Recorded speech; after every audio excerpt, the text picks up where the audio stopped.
Hello प्यारे बच्चों, कैसे हैं आप लोग। प्यारे बच्चों, इस वीडियो में हम लोग न्यूमेरिकल लेने वाले हैं जो बेस्ड होंगे कूलॉम्स लॉ पर। बच्चों, न्यूमेरिकल से बहुत सारे बच्चों को भय लगता है, लेकिन विश्वास करिएगा कि अगर आपको कॉन्सेप्ट आता है तो आपको डरने की कोई ज़रूरत नहीं है। न्यूमेरिकल्स आप हैंडल कर लोगे, चाहे वो बड़े न्यूमेरिकल्स हों या छोटे न्यूमेरिकल्स हों। तो ये विश्वास करते हुए कि आपको कूलॉम्स लॉ पूर्णतः पता है, उसका कॉन्सेप्ट आपको आता है, हम शुरू कर रहे हैं numericals based on Coulomb's law.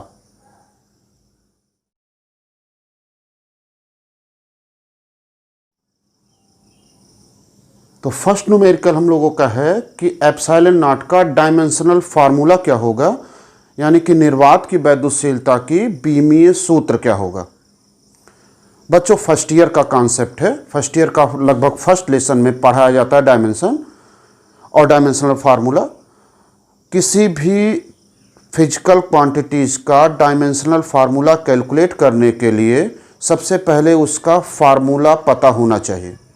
तो एप्सिलॉन नॉट आपको मिलता कहाँ पर है? कूलॉम्स लॉ में। तो पहले कूलॉम्स लॉ का फार्मूला लिखें, F equal to 1/4 epsilon naught Q1 Q2 by are square. आपको एप्सिलॉन नॉट का डायमेंशन कैलकुलेट करना है, उसकी वैल्यू कैलकुलेट कर लो, F into r square. Therefore dimensional formula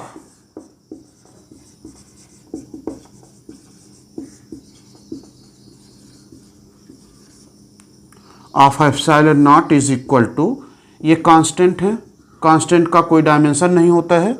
charge का डायमेंशनल फार्मूला होता है 80, दोनों चार्ज है तो 80 दो बार हो जाएगा। फोर्स का डायमेंशनल फार्मूला होता है mL/-2, आर डिस्टेंस है, यल आर स्क्वायर है तो यल स्क्वायर होगा। सॉल्व कर लो, m⁻+1 ऊपर की तरफ जाएगा -1, L³ हो गया, ऊपर ले चलेंगे L⁻−3, T⁻+2 है, ऊपर ले जाएंगे, सॉरी T⁻−2 है, ऊपर ले जाएंगे +2 हो जाएगा, और +2 ऑलरेडी है T इंटू टी, तो हो जाएगा टोटल T⁴ A²। ये हम लोगों का फर्स्ट क्वेश्चन हो गया, dimensional formula of epsilon not, निर्वात की वैद्युतशीलता का बीमीय सूत्र। बच्चों, सेकंड क्वेश्चन यहीं से सॉल्व कर सकते हैं। यूनिट फाइंड आउट करना है ऑफ एप्सिलॉन नॉट, यानी कि एप्सिलॉन नॉट का unit. Second question, unit of epsilon not. तो जब डायमेंशनल फार्मूला कैलकुलेट करना होता तो सबका डायमेंशनल फार्मूला लिखेंगे, यूनिट जब कैलकुलेट करना होगा तो सबका यूनिट लिख डालेंगे। तो यहाँ पर ये कांस्टेंट है, इसलिए इसका कोई यूनिट नहीं होगा, नंबर्स का ऑलरेडी कोई यूनिट नहीं होता है। चार्ज का यूनिट होता है कूलॉम, एक और चार्ज है Q2, coulomb divided by force newton, distance metre, metre square हो जाएगा, तो इसका यूनिट हो जाएगा कूलॉम स्क्वायर न्यूटन पर मीटर स्क्वायर। क्वेश्चन नंबर 2 हो गया, क्वेश्चन नंबर 1 हो गया। क्वेश्चन नंबर 3, इसको आप याद रखोगे, कभी कभी ज़रूरत पड़ जाती है न्यूमेरिकल्स में। एप्सिलॉन नॉट का जो स्टैंडर्ड वैल्यू होता है वो क्या है? Standard value of epsilon naught is equal to 8.85 into 10⁻⁻12। Unit निकल चुका है, कूलॉम स्क्वायर पर न्यूटन पर मीटर स्क्वायर। तो ये बहुत ही इजी क्वेश्चन हो गया। बच्चों, एक क्वेश्चन और था कि अगर वाटर का डाइलेक्ट्रिक कांस्टेंट, जिसे हम लोग K से लिखते हैं, 81 हो, तो उस वाटर मीडियम का आपको एप्सिलॉन कैलकुलेट करना है, यानी कि परमिटिविटी कैलकुलेट करना है, वैद्युतशीलता कैलकुलेट करनी है। वाटर का डाइलेक्ट्रिक कांस्टेंट यदि 81 है तो वाटर मीडियम का परमिटिविटी कैलकुलेट करना है, या हिंदी में बोले तो निरपेक्ष वैद्युतशीलता उस माध्यम की कैलकुलेट करनी है। स्टूडेंट, K का जो फार्मूला होता है वो रेशियो होता है मीडियम का डिवाइडेड बाय फ्री स्पेस का permittivity. Therefore epsilon equal to हो जाएगा K into epsilon naught, K की वैल्यू 81, एप्सिलॉन नॉट की वैल्यू 8.85 स्टैंडर्ड वैल्यू है, ये याद होनी चाहिए। 12 इसका प्रोडक्ट कर दें तो हो जाएगा 8.85 into 81, 885,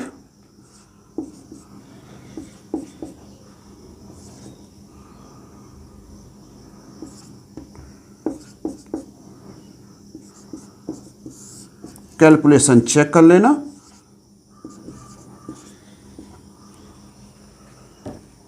756.85 into 10 to the power -12, standard form में लिख दो 7.685 into 10 to the power, 2 number आगे लाए हो तो 2 पॉजिटिव हो जाएगा, 10 टू द पावर हो जाएगा -10, 7.5 नियरेस्ट ले लो इसे तो 6, 7 into 10 to the power -10 coulomb square newton metre square. तो ये हो गया निरपेक्ष वैद्युशीलता या मीडियम का परमिटिविटी। तो एक सेट क्वेश्चन का हम लोगों को कंप्लीट हो गया जो केवल और केवल बेस्ड था एप्सिलॉन नॉट पर, निर्वात की वैद्युशीलता पर।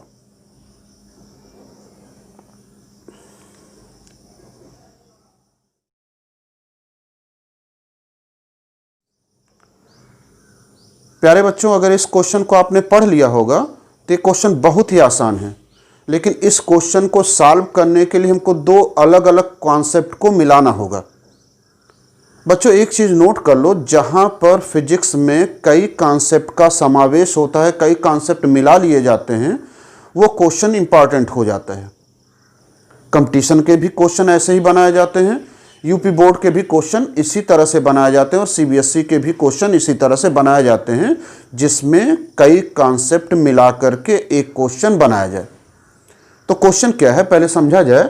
2 चार्ज हैं जिनका मास है 5 ग्राम का, जिनके बीच का जो सेपरेशन है वो 10 सेंटीमीटर है। ये एक हॉरिजॉन्टल प्लेन पर, एक क्षैतिज प्लेन पर है जो रफ है, जिस पर फ्रिक्शन काम करेगा, घर्षण काम करेगा। अच्छा, ये सेम चार्ज है तो रिपल्सन होगा, रिपल्सन होगा तो दूर हटेंगे, दूर हटेंगे तो मोशन होगा, तो मोशन के अगेंस्ट फ्रिक्शन फॉर्म कार्य करेगा। मान लो उसे हम स्मॉल एफ से डिनोट कर रहे हैं, ये फ्रिक्शनल फोर्स हो गया। इसका मास mg, रिएक्शन फोर्स प्लेन का ऊपर की तरफ r, उसी तरह से सिमिलरली इधर भी वेट इधर की तरफ, रिएक्शन फोर्स ऊपर की तरफ। बच्चों अगर फ्रिक्शनल फार्मूला आपको याद हो तो small f equal to mu into R है और r यहां पर mg होता है। अब अगर यही क्वेश्चन किसी को और बड़ा करना हो, किसी को और कठिन करना हो, तो ये जो मेज होगा ना उसे इंक्लाइन कर देंगे, थोड़ा सा तिरछा कर देंगे। सिमिलर क्वेश्चन होगा, एक बार फिर से आपको कॉन्सेप्ट बदलना होगा। तो वहां पर r इक्वल टू mg नहीं लिखेंगे, वहां पर कंपोनेंट ब्रेक करना होगा। मान लो थीटा एंगल पर कभी क्वेश्चन मिल जाए आपको, mg, ये एंगल भी थीटा होगा, mg cos theta, mg sin theta, ये हो गया r की वैल्यू mg ना हो करके अगर इंक्लाइंड है तो mg cos थीटा लिख देंगे। फिलहाल यहां पर इंक्लाइंड नहीं है, हॉरिजॉन्टल ही है। ठीक, अब F कौन सा फोर्स है? ये जो लिमिटिंग कंडीशन है, मतलब सीमांत अवस्था अभी चला नहीं, चलने वाला है, उस सिचुएशन में F और स्मॉल f ये दोनों इक्वल होंगे एंड अपोजिट होंगे। ये जो F है ये इलेक्ट्रोस्टैटिक फोर्स है, जिसको हम लोग कैलकुलेट करेंगे कूलम्ब्स लॉ से, यानी कि F equal to small f limiting condition में, सीमांत अवस्था में, K Q1 Q2 by are square F mu into mg। बस सॉल्व कर लो, म्यू की वैल्यू कैलकुलेट हो गए, यानी कि म्यू इक्वल टू हो जाएगा K Q1 Q2 by are square mg। सबके चलो वैल्यू को देखा जाए। एम की वैल्यू जो गिवन है वो ग्राम है, उसको किलोग्राम में कन्वर्ट करें, 1000 से डिवाइड कर दें, यानी कि हो जाएगा 10⁻³ किलोग्राम। डिस्टेंस सेंटीमीटर में है, 100 से डिवाइड कर दें, 10⁻² मीटर, अर्थात 10⁻⁻1 मीटर हो जाएगा। और सारे यूनिट तो ठीक ठाक हैं। वैल्यू को रखा जाए, के 9 × 10⁹ Q1, दोनों चार्जेस सिमिलर हैं, 1 × 10⁻⁻7, तो केवल 10⁻⁻7 लिख दे रहे हैं। R² सेपरेशन 10 सेंटीमीटर का था, जो हो जाएगा 10⁻⁻1 स्क्वायर, m 5 × 10⁻³ एंड g होता तो 9.8 है। इजी क्वेश्चन सॉल्व हो जाए इजीली, 10 रख दे रहे हैं जी की वैल्यू। सॉल्व कर लो, 9 10⁻⁻7 -7 14 माइनस हो गया 9, यानी कि -5। नीचे 10⁻² इंटू 5, 10 ये 1 है, -3 तो 10⁻² बचा, 9/5, 9 को 5 से डिवाइड कर दिया जाए, 5 4 1.8 10⁻⁻4 है, -4 नीचे से ऊपर जाएगा, +4, -5 और +4, यानी कि बचेगा 10⁻⁻1। पॉइंट को एक नंबर आगे लेते आओ तो पॉजिटिव हो जाएगा, +1 -1 कैंसिल हो गया, यानी कि 0.18 हो जाएगा। और फ्रिक्शन कोएफिशिएंट का कोई यूनिट नहीं होता है, इसलिए म्यू इक्वल टू हो जाएगा 0.18। तो बच्चों आपने देखा कि दो अलग अलग कॉन्सेप्ट से एक क्वेश्चन बनाया गया। यह सवाल इंक्लाइंड प्लेन पर भी हो सकता है, हॉरिजॉन्टल प्लेन पर भी हो सकता है।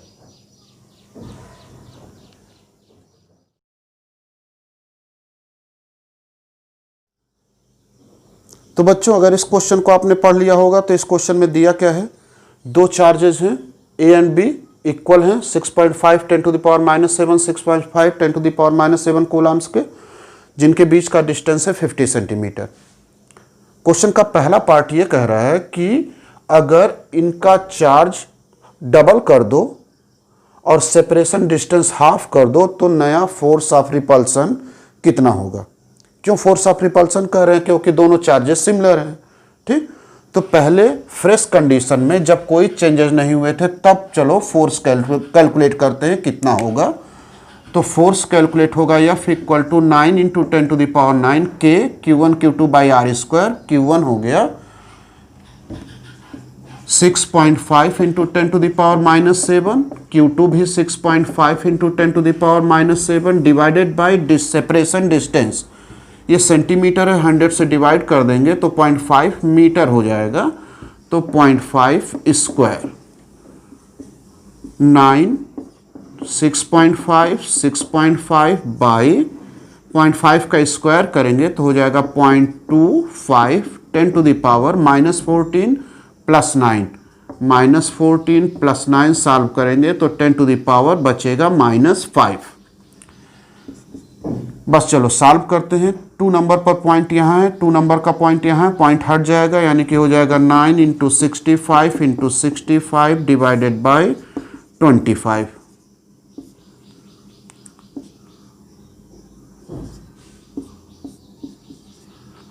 इंटू 10⁻⁻5।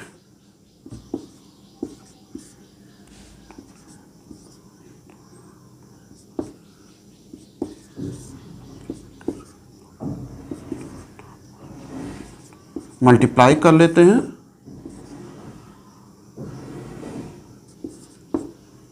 ये हो गया 1521 10⁻⁻5 फोर्स है, तो न्यूटन। स्टैंडर्ड फॉर्म में लिख दो, 10⁻3 नंबर आगे लाए हो तो 3 प्लस हो जाएगा, तो बचेगा -2 न्यूटन। यानी कि जब कोई चेंजेस नहीं लाया गया था तो इनके बीच में फोर्स ऑफ रिपल्सन की वैल्यू थी 1.521 × 10⁻⁻2 न्यूटन। अब बच्चों फर्स्ट केस लेते हैं, जब चेंजेस ला रहे हैं जब चार्ज को डबल कर दे रहे हैं और डिस्टेंस को हाफ कर दे रहे हैं। फार्मूला यहां पर लिखना चाहो तो लिख सकते हो। फर्स्ट केस हो जाएगा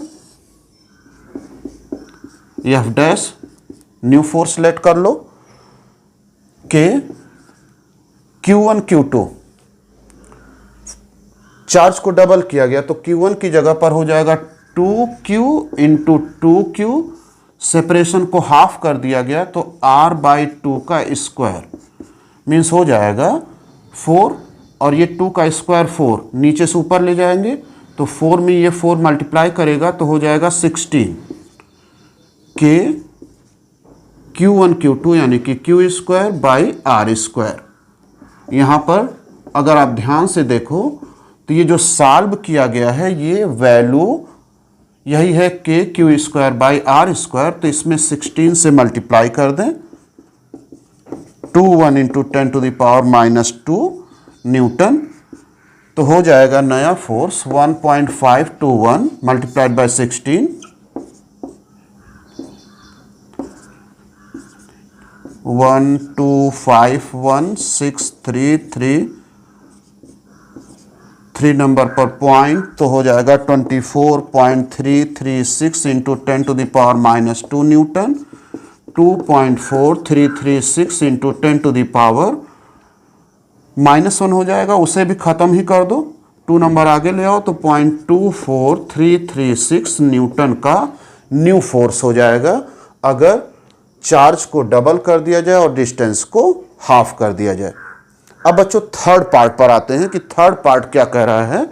थर्ड पार्ट ये है कि अगर इस कंडीशन को, इस सिस्टम को आप इस मीडियम में जिसका डाइलेक्ट्रिक कांस्टेंट 80 है उसमें डुबो दो, उसमें रख दो, तो नया फोर्स क्या होगा।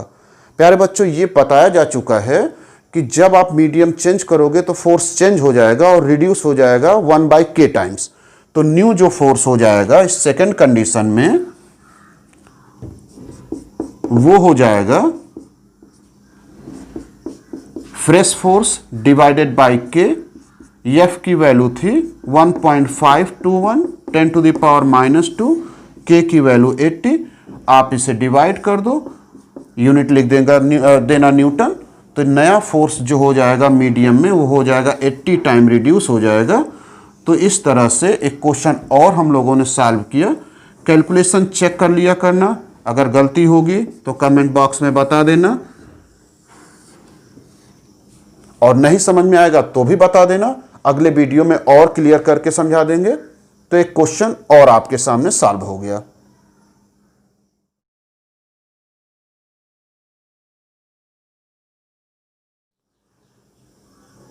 प्यारे बच्चों ये जो क्वेश्चन है ये क्वेश्चन प्रीवियस क्वेश्चन का ही एक्सटेंडेड फॉर्म है, उसी का बढ़ा हुआ रूप है। क्वेश्चन के सारे डाटा वही है कि ए और बी दो स्फीयर हैं जिसके बीच का सेपरेशन 50 सेंटीमीटर है, जिसका चार्ज 6.5 इंटू 10⁻⁷ कूलाम का है, दोनों पर चार्ज। तो दोनों का बीच का जो फोर्स था वो हम लोग कैलकुलेट कर चुके हैं 1.521 इंटू 10⁻⁻² न्यूटन। अब चेंज क्या कर रहा है कि एक न्यूट्रल चार्ज लिया गया, एक न्यूट्रल स्फीयर लिया गया जिसका शेप और साइज वही है जो ए और बी का है, और इसको पहले ए से टच करा दिया गया, सी, ये न्यूट्रल था, और टच कराने के बाद इसे अलग कर दिया गया। तो जब अलग करेंगे तो टोटल चार्ज का हाफ हाफ, अगर इक्वल शेप एंड साइज है तो चार्ज हाफ हाफ हो जाएगा। तो टच कराने के बाद अलग कर दिया गया तो टोटल चार्ज Q और 0, पहले उदासीन था तो Q + 0 Q ही हुआ, उसका हाफ Q/2 इस पर हो जाएगा, Q/2 इस पर हो जाएगा, C पर हो जाएगा। अब इस C को जो अब चार्ज हो चुका है उसको B के साथ जोड़ा गया जिस पर चार्ज Q था, जिसकी वैल्यू 6.5 10⁻⁻7 कूलाम है। तो इसको C के साथ जब जोड़ दिया गया B को और फिर इसे अलग कर दिया गया तो टोटल चार्ज का हाफ फिर हो जाएगा। तो टोटल चार्ज हो जाएगा B पर Q, C पर Q/2, 2 1 2 1 3 3Q/2 हो गया। अब जब सेपरेट करेंगे इसको तो हाफ हाफ फिर हो जाएगा, हाफ हाफ होने का मतलब हो गया 3q/2 इंटू 1/2 3q/4। तो इस पर जो चार्ज था वो हो जाएगा अब 3q/4, और जो C था उस पर भी चार्ज हो जाएगा 3q/4। C को हटा दिया गया, एक बार A से टच कराया गया, फिर B से टच कराया गया, और टच कराने के बाद हटा दिया गया, और फिर उतने ही सेंटीमीटर पर, जो 50 सेंटीमीटर पहले दिया था उतने ही सेंटीमीटर पर रख दिया गया। तो जो नया फोर्स था वो अब कितना हो जाएगा? ये हो गया 0.5 मीटर। तो चलो कैलकुलेट करें। Q1 की वैल्यू अब Q/2 हो जाएगी, Q2 की वैल्यू 3Q/4 हो जाएगा, सेपरेशन तो वही है। तो जो न्यू फोर्स हो जाएगा F वो हो जाएगा K, यानी कि 9 इंटू 10⁹ Q1 6.5, सॉरी Q1 की जगह आप लिखेंगे Q/2, तो हो जाएगा F equal to K, Q1 की जगह Q/2, Q2 3Q/4, और सेपरेशन हो जाएगा R का स्क्वायर। इसका मतलब ये हो गया 3 4 2 8 3/8 K Q²/R², और इसे हम लोग पहले कैलकुलेट कर चुके इससे पहले वाले क्वेश्चन में, उसी का ही एक रूप है ये, जिसकी वैल्यू आई थी 1.521 इंटू 10⁻⁻² न्यूटन का। सॉल्व कर लिया जाए, 3 1 जा 3, 2 जा 6, 3 5 जा 15, 1 3 1 जा 3, 1 4/8 इंटू 10⁻⁻², 8 से डिवाइड कर दें।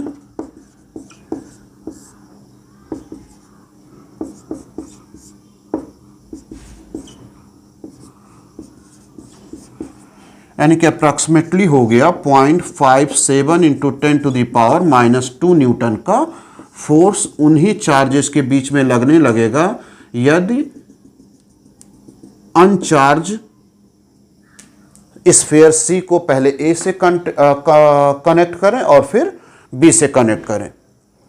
बच्चों ये जो सवाल था ये काफ़ी बार आ चुका है बोर्ड एग्जाम में और CBSE एग्जाम में, तो इसको देख लेना और समझने की कोशिश करना, और आप सबके टेक्स्ट बुक में इस तरह के बहुत सारे क्वेश्चन हैं, उसको करने की कोशिश करिएगा।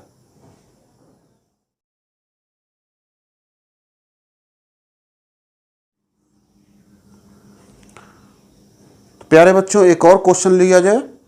ये कह रहा है कि दो लाइक चार्जेस हैं जिनका शेप भी समान है, साइज भी समान है और चार्ज भी समान है, इनके बीच में फोर्स ऑफ रिपल्सन है 2 इंटू 10⁻⁻5 न्यूटन का। बच्चों इसमें चार्ज नहीं गिवन है, डिस्टेंस नहीं गिवन है, तो ये दोनों क्वांटिटीज़ को हम आप मान ले रहे हैं। लेट दोनों पर चार्ज Q है क्योंकि लाइक चार्जेज है, और दोनों के बीच का डिस्टेंस R है।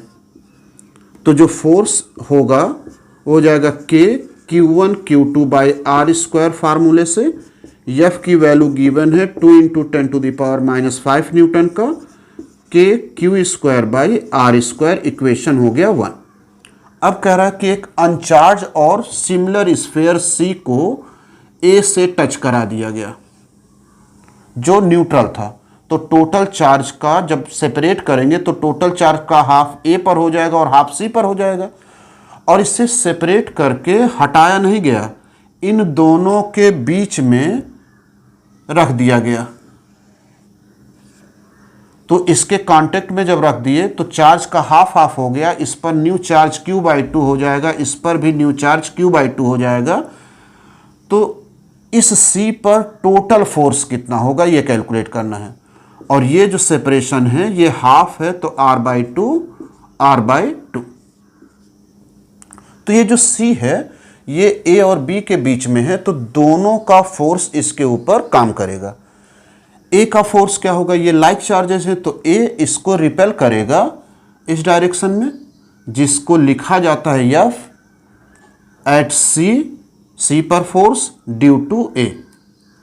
B ये भी लाइक चार्जेज है, तो B C को रिपेल करेगा इस डायरेक्शन में, जिसको लिखेंगे F C due to B, C पर फोर्स B के कारण। तो चलो कैलकुलेट करते हैं FCA। FCA का मतलब C पर फोर्स ए चार्ज के कारण। तो K Q1 Q2, Q1 हो जाएगा Q/2, Q2 भी Q/2, डिस्टेंस हो जाएगा R/2 का स्क्वायर, यानी कि FCA इक्वल टू 2 × 2 4, ये हो जाएगा K Q²/4 by R²/4, K Q²/4 R²/4 cancel हो गया, तो हो जाएगा K Q²/R² FCA।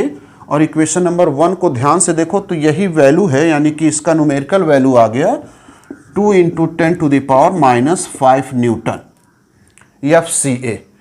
FCB calculate करो, ये इक्वल टू हो जाएगा C और B के बीच का फोर्स K Q1 Q2, तो Q1 की वैल्यू Q, Q2 की वैल्यू Q/2, डिस्टेंस हाफ हो गई, स्क्वायर हो जाएगा K Q²/2 R²/4, मतलब K Q²/2 इंटू ये रेसिप्रोकल उल्टा होकर के मल्टीप्लाई कर देगा, 2 से 4 cancel, 2K Q²/R²। Equation number 1 में K Q²/R² की वैल्यू गिवन है, ये हो गया 2 × 2 10⁻⁻5 न्यूटन का 4 × 10⁻⁻5 न्यूटन। तो FCA जिसकी वैल्यू है 2 × 10⁻⁻5, FCB जिसकी वैल्यू है 4 × 10⁻⁻5, FCB की वैल्यू ग्रेटर है, और दोनों फिगर में दिखाई दे रहे हैं कि अपोजिट हैं, एक दूसरे के विपरीत हैं। तो नेट जो फोर्स होगा, अगर वेक्टर एक ही डायरेक्शन में है तो जोड़ देते हैं, अगर वेक्टर अपोजिट डायरेक्शन में है तो सब्ट्रैक्ट कर देते हैं, घटा देते हैं।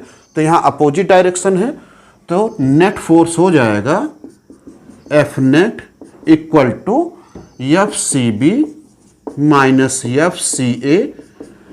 4 × 10⁻⁵ में से 2 × 10⁻⁵ सब्ट्रैक्ट करेंगे तो हो जाएगा 2 × 10⁻⁵ न्यूटन।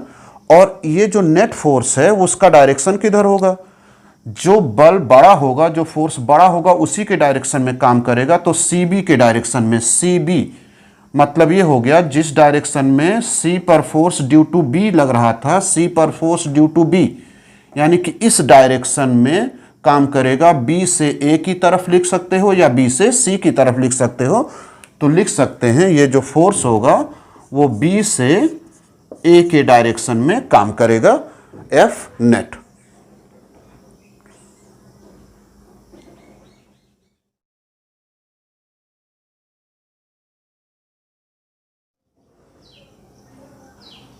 प्यारे बच्चों, ये एक अच्छा सा सवाल और है आपके सामने, जो ये कह रहा है कि कैपिटल Q चार्ज हैं,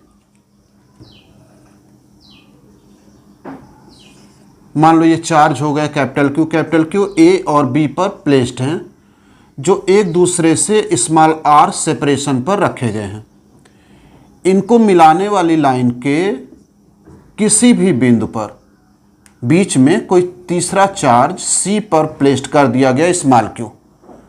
अब पूछा जा रहा है कि स्मॉल q का वैल्यू कितना होगा, स्मॉल q का साइन क्या होगा, मतलब पॉजिटिव चार्ज होगा या नेगेटिव चार्ज होगा, और कितने डिस्टेंस पर रखा जाए कि ये पूरा का पूरा सिस्टम इक्विलिब्रियम में हो। बच्चों यहाँ सिस्टम का इक्विलिब्रियम देखना है, और जब सिस्टम की बात करते हैं तो सिस्टम में कई चीज़ें होती हैं। तो यहाँ सिस्टम में 3 चार्ज हैं, तो हम तीनों चार्जों का इक्विलिब्रियम देखेंगे, तीनों चार्जों का संतुलन देखेंगे। इसे भी संतुलित होना चाहिए, बैलेंस होना चाहिए, इसे भी बैलेंस होना चाहिए, इसे भी बैलेंस होना चाहिए। तो अगर सिस्टम का इक्विलिब्रियम कहेगा तो आप तीनों चार्जेस को कंसीडर करोगे, या नहीं तीनों को तो कम से कम 2 को कंसीडर करोगे, क्योंकि जैसा बिहेवियर इसका होगा वैसा बिहेवियर इसका भी होगा। तो मान लो हम इस वीडियो में इसको बैलेंस कराएंगे, तो आप पढ़ने के बाद इस पर बैलेंस करके चेक कर सकते हो। तो इक्विलिब्रियम का मतलब ये हो गया, इस पर जितना फोर्स लगेगा वो इक्वल एंड अपोजिट हो जाए, यानी कि नेट फोर्स 0 हो जाए। इस पर भी टोटल फोर्स 0 हो जाए, यानी कि इक्वल एंड अपोजिट हो। इस पर भी नेट फोर्स 0 हो, अर्थात जितना भी फोर्स लग रहा है वो एक दूसरे के इक्वल होना चाहिए और अपोजिट होना चाहिए। ये बीचों बीच नहीं रखा गया है, तो लेट ए से x डिस्टेंस पर रखा गया है, तो यहां से जो हो जाएगा वो हो जाएगा r माइनस एक्स। अब c पर चलो बैलेंस चेक करते हैं। इसके बैलेंस के लिए क्या होगा, फॉर c के बैलेंस के लिए, c के इक्विलिब्रियम के लिए, तो इस पर कौन कौन सा फोर्स लग रहा है, इस पर चार्ज a फोर्स लगाएगा, इसका डायरेक्शन होगा F at C due to A, C पर बल A के कारण, B भी इसको रिपेल करेगा तो इस डायरेक्शन में लगेगा F at C due to B। और चूंकि ये इक्विलिब्रियम में है, बैलेंस है, साम्य अवस्था में है, तो ये दोनों फोर्स इक्वल होने चाहिए। FCA इक्वल होना चाहिए FCB के। FCA को इक्वल करो, CA किसके किसके बीच का फोर्स है, C एंड A के बीच का फोर्स है, तो हो जाएगा K Q1 Q Q2 small q by distance x square, FCB C और B के बीच का फोर्स, तो स्मॉल q कैपिटल Q, और सेपरेशन हो जाएगा r minus X square. Q Q Q Q K cancel, reverse कर दो, X square by 1 R minus X square, square root निकाल लो, X equal to R minus X, therefore 2x equal to R and x equal to हो जाएगा r by 2, यानी कि mid point पर रखना होगा। तीसरा चार्ज जो है, अगर पूरे सिस्टम को बैलेंस करना है तो कहाँ होना चाहिए, सेपरेशन के हाफ पर होना चाहिए, मिड पॉइंट पर होना चाहिए। अब चलो ये तो डिस्टेंस मिल गया, इसका मैग्नीट्यूड कैलकुलेट करना है और इसका साइन चेंज करना है कि माइनस होगा कि प्लस होगा। इसके लिए इन दोनों चार्जेस में से किसी एक पर, हम मान लो A पर कैलकुलेट करेंगे तो आप B पर जरूर कैलकुलेट कर लेना, तो किसी पर बैलेंसिंग चेक करते हैं, इक्विलिब्रियम चेक करते हैं। तो फॉर A,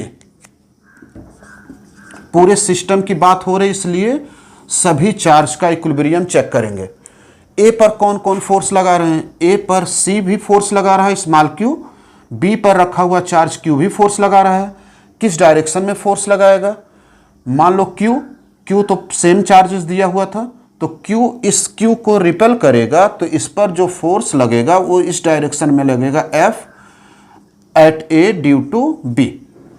अब इसको बैलेंस करना, पूरे सिस्टम को अगर बैलेंस करना है तो अगर क्यू पॉजिटिव आप रखोगे ना तो ये रिपेल करेगा कैपिटल क्यू को, तो इसी डायरेक्शन में फोर्स लगेगा, तो फोर्स एक दूसरे को कैंसिल नहीं करेंगे, ये बैलेंस नहीं हो पाएगा।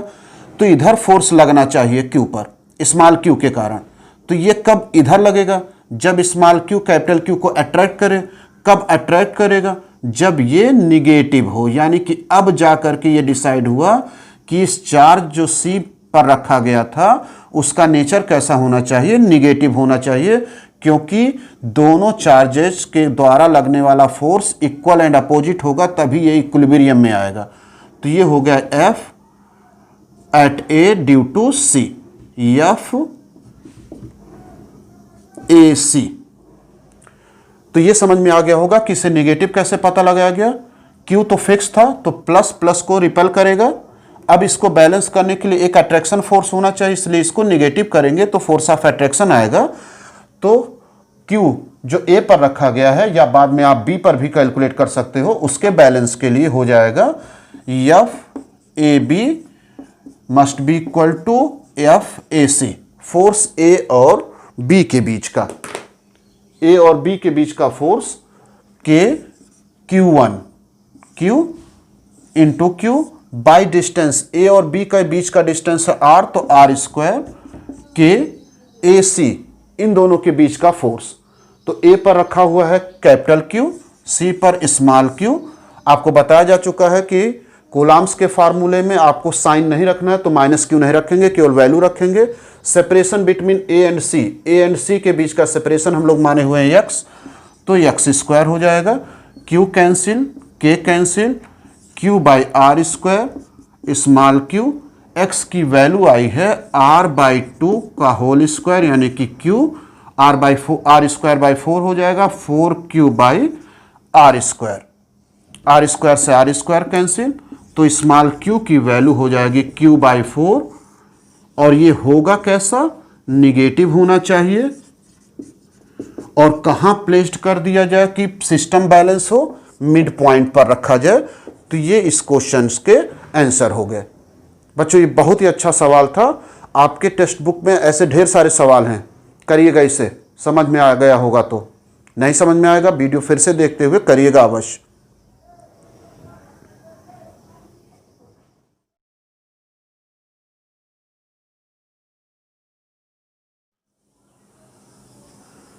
बच्चों एक क्वेश्चन और देखो, ये क्वेश्चन पिछले वाले क्वेश्चन के ही जैसा है, लेकिन एक छोटा सा शब्द चेंज होगा, जिससे क्वेश्चन लगाने का जो ढंग होगा, मेथड होगा, वो चेंज हो जाएगा। इससे पहले वाले क्वेश्चन में सिस्टम का इक्विलिब्रियम बोला हुआ था, यहाँ पर कह रहा है कि स्मॉल क्यू चार्ज जो है वो +4e और e के बीच में कैसे रखोगे कि ये संतुलित हो, ये बैलेंस हो, ये इक्विलिब्रियम में हो।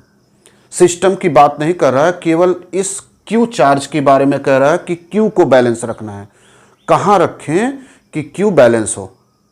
और फिर कह रहा है कि कब ये जो बैलेंसिंग होगा क्यू का वो स्टेबल होगा और कब अनस्टेबल होगा। बच्चों स्टेबिलिटी और अनस्टेबिलिटी थोड़ी देर के बाद देखते हैं, पहले क्वेश्चन का हाफ पार्ट देखते हैं कि क्यू को कहाँ रखें कि ये बैलेंस हो। क्यू चार्ज के इक्विलिब्रियम के बारे में बोल रहा है, फिर से क्वेश्चन को बैक जा करके देख सकते हो। पहले वाले क्वेश्चन में कहा था सिस्टम इक्विलिब्रियम में हो, इसमें कह रहा है इट इक्विलिब्रियम, मतलब इसे बैलेंस होना चाहिए, ये बैलेंस है नहीं है कुछ नहीं कह रहा है, तो इसके इक्विलिब्रियम को कह रहा है, तो हम केवल और केवल इसी को कंसीडर करेंगे, बाकी दोनों चार्जेस को कंसीडर नहीं करेंगे। सॉल्व करने के लिए वैसे ही सॉल्व करेंगे जैसा प्रीवियस क्वेश्चन किया गया था। तो let distance between A and C is x, तो ये डिस्टेंस हो जाएगा a माइनस एक्स। क्यू को बैलेंस रखना है, इक्विलिब्रियम में रखना है, ये प्लस इस प्लस को रिपेल करेगा तो फोर्स इधर की तरफ लगेगा, force on C due to A, और ये भी प्लस है ये भी प्लस है तो रिपेल करेगा, force on C due to B. तो बैलेंस क्यू को देखना है, इक्विलिब्रियम क्यू का देखना है, तो फॉर क्यू इसके इक्विलिब्रियम के लिए दोनों फोर्सेस इक्वल एंड अपोजिट होने चाहिए। अपोजिट तो दिखाई दे रहा है, इक्वल यहां कर लिया जाए तो सी और ए के बीच का फोर्स, जिसके बीच का सेपरेशन x हो जाएगा, तो स्मॉल के Q1 Q2 4e into q divided by x square, F C B K e into small q divided by a minus x whole square, e q K cancel, square root निकाल लो, 4 का हो जाएगा 2x 1 by a minus x whole square था तो square root हो जाएगा a minus x. Solve करके वैल्यू निकाल लिया जाए, 2a minus 2x equal to x, cross multiplication, 2a equal to 3x, therefore x equal to 2a by 3। इतने distance पर अगर हम रखेंगे तो जो चार्ज Q था वो बैलेंस हो रहेगा, इक्विलिब्रियम में होगा। अब बच्चों ये पूछ रहा था कि ये जब रखा जाएगा तो कब स्टेबल रहेगा और कब अनस्टेबल होगा। स्टेबल इक्विलिब्रियम का मतलब ये हो गया, संतुलित साम्यावस्था का मतलब ये हो गया कि इसको थोड़ा सा किसी भी तरफ डिस्टर्ब कर दो, अगर ये वापस उसी पोजीशन पर लौट आता है तो कहेंगे स्टेबल है, लेकिन अगर थोड़ा सा डिस्प्लेस करने के बाद ये वापस उस पोजीशन पर नहीं आ सकता है तो हम कहेंगे जो इक्विलिब्रियम है, जो साम्य अवस्था है, वो अनस्टेबल है। तो चलो देखते हैं, इसका नेचर पॉजिटिव भी हो सकता था, निगेटिव भी हो सकता था।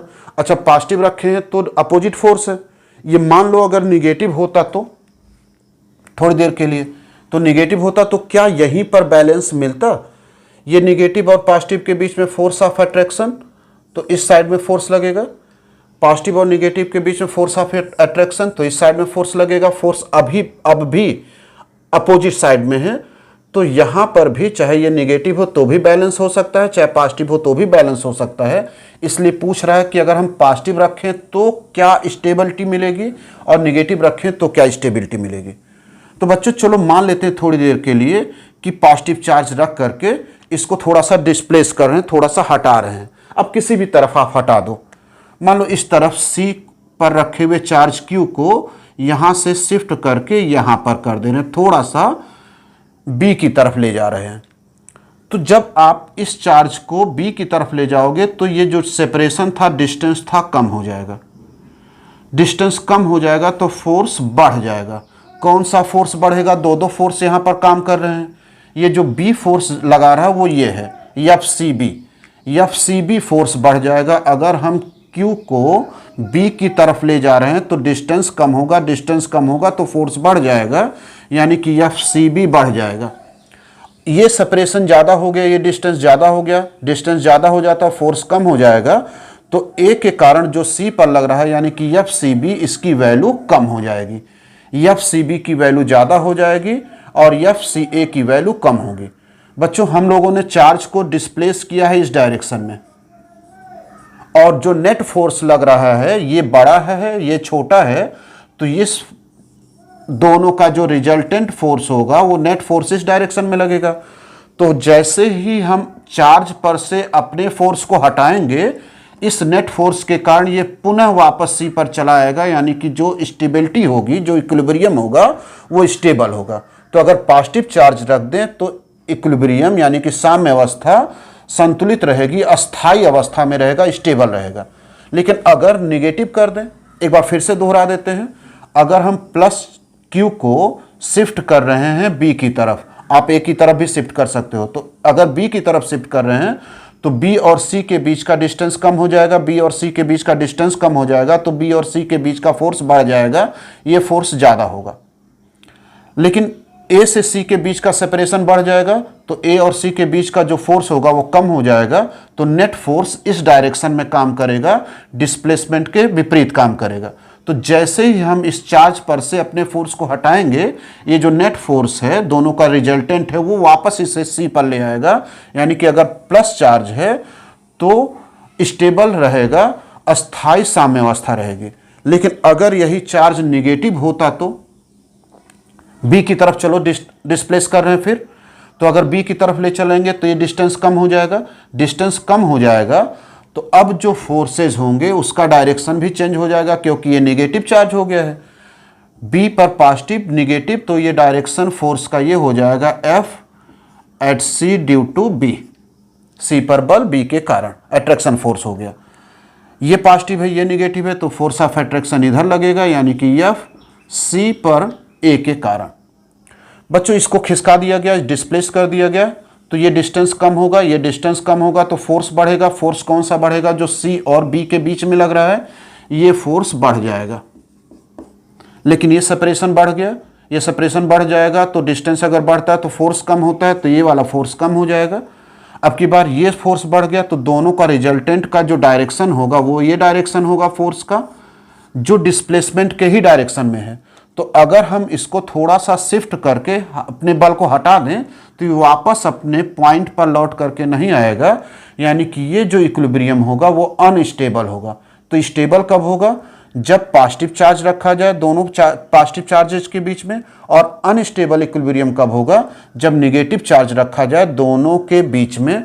प्यारे बच्चों ये जो स्टेबिलिटी और अनस्टेबिलिटी है इसको ध्यान से देखिएगा, ये कॉन्सेप्ट कंपटीशन में बहुत पूछा जाता है कि कब स्टेबल होगा और कब अनस्टेबल होगा।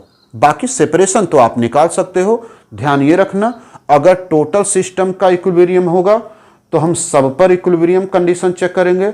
अगर उस चार्ज की बात करेगा तो केवल उस चार्ज पर इक्विलिब्रियम चेक करेंगे। जैसे इस क्वेश्चन में केवल Q के साम्यावस्था को कह रहा था, इससे पहले वाले क्वेश्चन में सिस्टम के साम्यावस्था को कह रहा था, तो उसमें सभी पर कंसीडर करे थे, इसमें केवल स्मॉल Q पर ही कंसीडर करे हैं। बच्चों एक मजेदार सा क्वेश्चन है, क्वेश्चन थोड़ा सा बड़ा है इसलिए हम लिख नहीं रहे हैं, केवल क्वेश्चन को आपको समझा दे रहे हैं। L लंबाई के दो थ्रेड हैं, धागे हैं, जिससे m मास और q चार्ज के दो a और b स्फीयर बांध दिए गए, तो इनके बीच में फोर्स ऑफ रिपल्सन होगा। फोर्स ऑफ रिपल्सन होगा तो एक दूसरे को रिपेल कर रहे हैं और इस डिस्टेंस पर आकर के इक्विलिब्रियम हो गया है, साम्यावस्था हो गया। इस तरह से ये साम्यावस्था है कि यहाँ पर एंगल थीटा है, ये भी एंगल थीटा गिवन है। तो आपको Q की वैल्यू निकालनी है कि Q की वैल्यू क्या होगा। क्वेश्चन एक बार फिर से देख लेना। L लंबाई का थ्रेड है, धागा है, जिससे M मास और Q चार्ज को बांधा गया, दोनों के बीच में रिपल्सन हुआ। जो थीटा एंगल पर था वहाँ पर आकर के ये बैलेंस हो गया, रुक गया, इनके बीच में रिपल्सन स्टेबल हो गया। तो आपको Q की वैल्यू कैलकुलेट करनी है। प्यारे बच्चों, आसान है, वो तो हम बाद में कैलकुलेट करेंगे। अगर कहीं पर, केवल इसी जगह पर नहीं, कहीं पर किसी बिंदु से 3-4 बल जा रहे हों और वो बिंदु बैलेंस हो, उसमें डिस्प्लेसमेंट नहीं हो रहा है, तो वहाँ पर एक थ्योरम मैथ का लगाते हैं जिसे लामी थ्योरम कहते हैं। उस थ्योरम के अनुसार मान लो ये कोई पॉइंट है जिस पर PQR फोर्सेस लग रहे हैं और ये पॉइंट इक्विलिब्रियम में है। तो लामी थ्योरम ये कहता है कि फोर्सेस और रिमेनिंग जो दो फोर्स हैं उनके बीच के एंगल के साइन का रेशियो हमेशा कांस्टेंट होता है। मतलब जैसे आपने P फोर्स ले लिया तो जो रिमेनिंग शेष जो बच रहे हैं Q और R, इनके बीच का जो एंगल है उसका साइन का रेशियो, आपने Q ले लिया तो इसके बीच का जो एंगल है मान लो बीटा, साइन बीटा, और अगर आपने R ले लिया तो जो दो फोर्स बच जा रहे हैं उनके बीच का एंगल का रेशियो सेम होता है। इसे हम लोग लामी थ्योरम कहते हैं। अगर कोई पॉइंट जिस पर 3 फोर्स लग रहे हैं और वो पॉइंट इक्विलिब्रियम में है, तो कोई एक बल और शेष दोनों बलों के बीच के एंगल के साइन का रेशियो इक्वल होता है। इसे लामी थ्योरम कहते हैं। प्यारे बच्चों, अगर यहाँ पर 3 बल लग रहे होंगे, 3 फोर्सेस लग रहे होंगे, और जैसा कि कह रहा है कि अब डिस्प्लेसमेंट नहीं हो रहा है, सेपरेशन स्टेबल हो चुका है, तो ए भी इक्विलिब्रियम में है, बी भी इक्विलिब्रियम में है, तो हम लामी प्रमेय लगा सकते हैं। तो चलो ट्राई करते हैं लामी प्रमेय समझना। वो आप देख लो यहाँ पर आराम से। कोई एक फोर्स लेना, बाकी दोनों फोर्सेस के बीच के एंगल का साइन, उसी तरह से दूसरा, बाकी दोनों के बीच के एंगल का साइन, तीसरा, बाकी दोनों के एंगल के बीच का साइन का रेशियो इक्वल होगा। पहले देखो कि क्या ए या बी पर या दोनों पर भी किसी एक को सॉल्व करा जाएगा। यहाँ पर फोर्स 3 काम कर रहे हैं कि नहीं।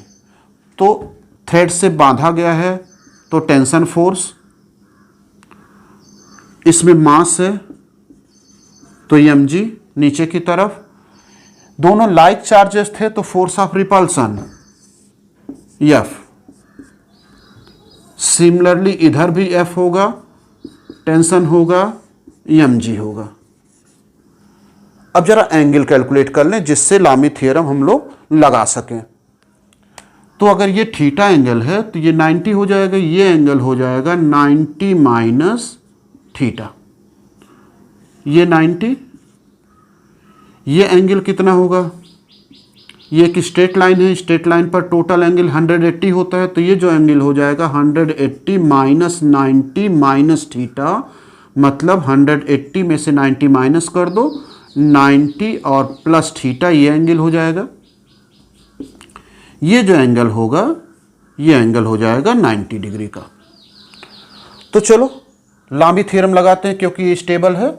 फॉर स्टेबिलिटी ऑफ ए और for stability of B, T, मान लो आपने टी लिख दिया, तो टी उसके अतिरिक्त दो फोर्सेस F और mg है, तो टी बाई F और mg के बीच के एंगल का साइन, F और mg के बीच का जो एंगल है वो है 90, तो लिखेंगे साइन 90 इक्वल टू F, मान लो आपने लिख लिया, तो F लिख लिया, तो दो फोर्सेस कौन कौन से बचे, T और mg, T और mg के बीच का एंगल, यहाँ से यहाँ तक का एंगल, ध्यान से देखना, ये एंगल 90 है, ये एंगल 90 माइनस थीटा है, तो टोटल एंगल हो जाएगा 90 प्लस 90 माइनस थीटा, यानी कि 180 minus theta equal to mg by mg। तो दो फोर्स बच रहे हैं F और T के बीच का एंगल है 90 प्लस थीटा, तो साइन 90 प्लस थीटा। ये हो गया लामी थ्योरम। बैलेंस के सिचुएशन में जहाँ पर तीन फोर्सेस थे वहाँ पर लगा लिया गया। Force divided by sine angle between two remaining forces, दो बचे हुए फोर्स के बीच के एंगल का साइन। चलो अब तो आसान हो गया। साइन 90 की value 1, F sine 180 minus theta, sine theta ही होता है, mg sine 90 plus theta cos theta होता है। इन दोनों को सॉल्व किया जाए, F इक्वल टू हो जाएगा mg sine theta by cos theta which is equal to tan theta. F की वैल्यू इलेक्ट्रोस्टैटिक फोर्स था तो हो जाएगा 1/4 pi epsilon naught Q1 Q2, दोनों का चार्ज Q था तो Q स्क्वायर, सेपरेशन है ए बी यहाँ से लेकर के यहाँ तक, A B square equal to mg tan theta. प्यारे बच्चों ए बी चलो निकाला जाए, तो ए बी कैसे निकलेगा? इधर का एंगल में तो बहुत सारा चीज़ें लिखी हुई है, हम इस एंगल को लेते हैं।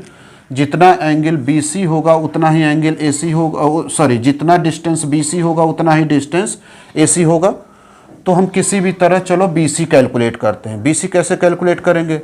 Late this point be O, ये एक राइट एंगल ट्रायंगल मिलेगा आपको। इस राइट एंगल ट्रायंगल में आपको BC कैलकुलेट करना है। हाइपोटेनस दिया हुआ है, यानी कि साइन थीटा कैलकुलेट कर लें। तो in triangle OCB sine theta equal to BC by OB, BC by L, therefore BC equal to L sine theta. तो पूरा डिस्टेंस AB इक्वल टू हो जाएगा twice BC 2L sine theta. Sine theta की value रख दो, तो sign theta की value, चलो सभी वैल्यू को रखते हैं इक्वेशन नंबर 1 में। From 1/4 pi epsilon naught Q square by AB की वैल्यू हो गई 2L साइन थीटा का whole square equal to mg tan theta. Therefore Q square equal to 4 pi epsilon naught, Q square equal to 4 pi epsilon naught, और क्या बचा 4L square sine square theta, ये सब transfer हो गए इधर into mg tan theta. बच्चों ये हो जाएगा चार्ज के स्क्वायर का मान Q स्क्वायर, और Q निकलेगा तो स्क्वायर रूट निकाल करके हम लोग Q कैलकुलेट कर लेंगे।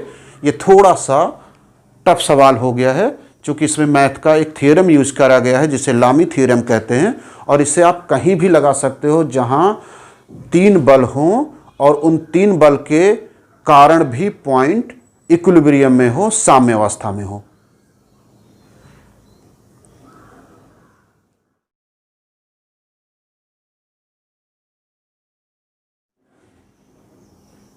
प्यारे बच्चों एक और क्वेश्चन लो। ये क्वेश्चन ये है कि 1.7 इंटू 10⁻⁻8 कूलाम का कोई चार्ज है। एक दूसरा सेम शेप और साइज का चार्ज है 3 इंटू 10⁻⁹ सेंटीमीटर। इस चार्ज को इसके साथ अटैच करा गया और फिर इसे सेपरेट कर दिया गया। पहले चार्ज को और दूसरे चार्ज को एक दूसरे के कांटेक्ट में लाया गया, संपर्क में लाया गया, और फिर उसे अलग करके 20 सेंटीमीटर के डिस्टेंस पर रख दिया गया।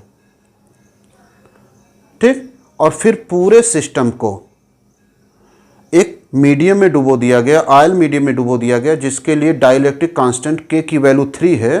तो उस मीडियम में डुबोने के बाद फोर्स कितना होगा? फिर से धीरे धीरे समझना क्या है।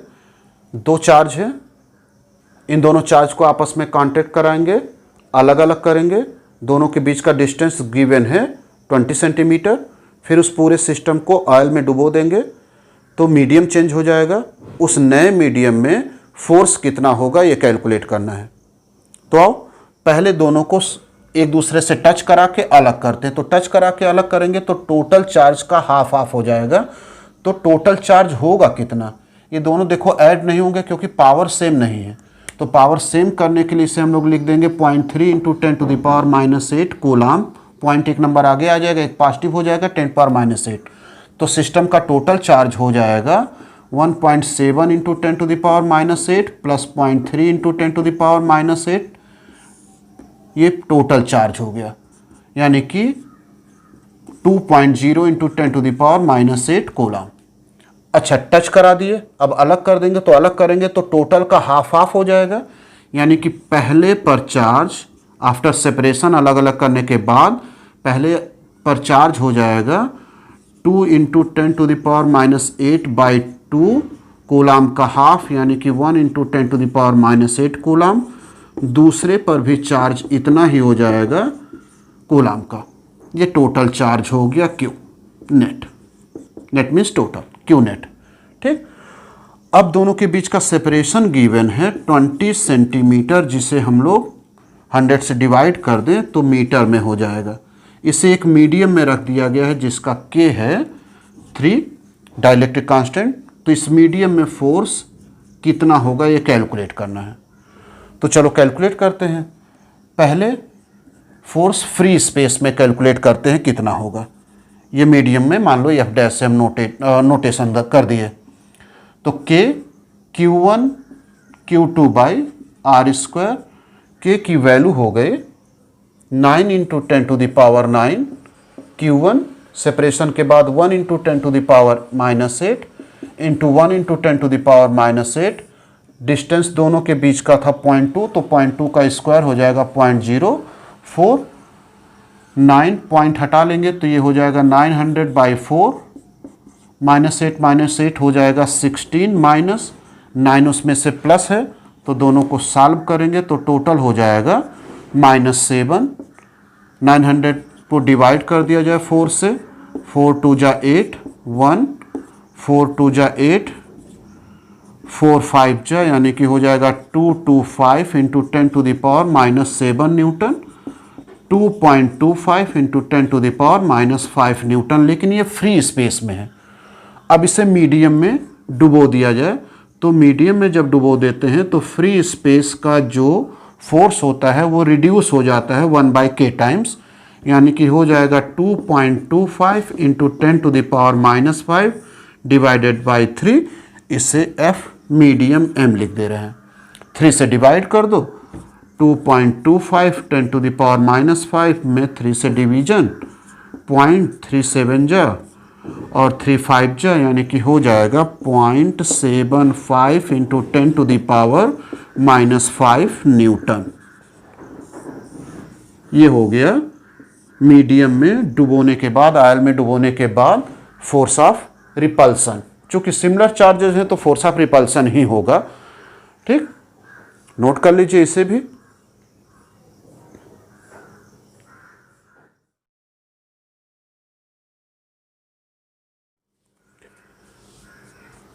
तो बच्चों एक क्वेश्चन और दिया हुआ है, अगर दो चार्जेस का सम 7 माइक्रो कूलम है, माइक्रो मीन्स 10⁻⁻6, उनके बीच का फोर्स 1 न्यूटन का है, उनके बीच का सेपरेशन 30 सेंटीमीटर है, तो 100 से डिवाइड कर देंगे 0.3 मीटर हो जाएगा। तो उस चार्ज की वैल्यू फाइंड आउट करो कि चार्ज का मान क्या होगा। सिमिलर क्वेश्चन बन सकता है अगर माइनस भी हो तो जैसे प्लस का हम सॉल्व करेंगे दो चार्जेस का सम, उसी तरह से दो चार्जेस का डिफरेंस या अंतर का भी क्वेश्चन आप सॉल्व कर सकते हो। तो सबसे पहले F गिवन है, तो F equal to 9 into 10⁻9 Q1 Q1 into Q2 by separation R square 0.3 का स्क्वायर करेंगे तो 0.09। पॉइंट आप हटाओगे तो यहाँ पर 2 नंबर है तो ऊपर 2 जीरो बढ़ा लेंगे।